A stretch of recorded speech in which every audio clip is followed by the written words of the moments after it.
A6 aircraft that are making raid after raid on Iraq. The men who make these missions do this day and night. From the recently released film, Flight of the Intruder, a recreation of an A6 bombing mission in a past war.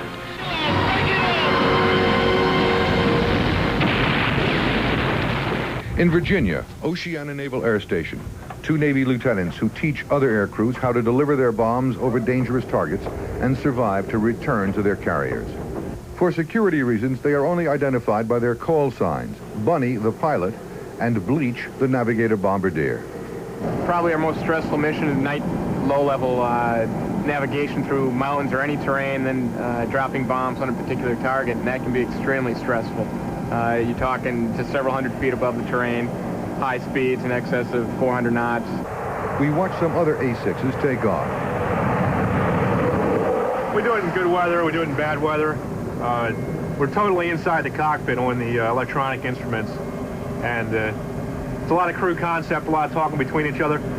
You don't really feel stress at the time. You feel the adrenaline's going. And a good crew can almost read each other's minds. Exactly what I'm looking at, what he's looking at. We need to get the points across. There can't be any confusion, any questions in anyone's mind, I think, what's going on. Otherwise, the mission just isn't nearly as effective. The crew isn't nearly as effective. But it takes practice.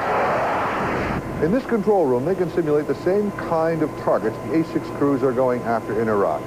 One pilot said flying the simulator is more difficult. It just doesn't give you all of the seat of the pants information. Oh, it moves around, but no computer-driven simulator can reproduce the feeling of actually flying. They programmed in a mission an attack at about 400 feet. There's the field, hard left. Ready? Can you take it? 9 miles out, center of steering. I've got the, there's the ammo pad a little bit south of the field.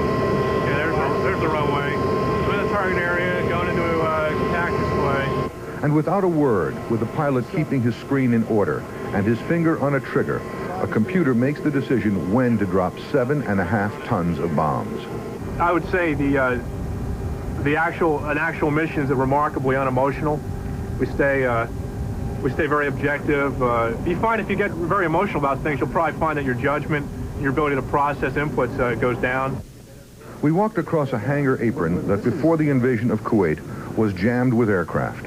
Now they are down to 15 planes for training. Almost everything and everyone is in the Gulf or wishes he were. They are training more crews to make bombing runs over Iraq. Stan Bernard, NBC News, Oceana Naval Air Station, Virginia.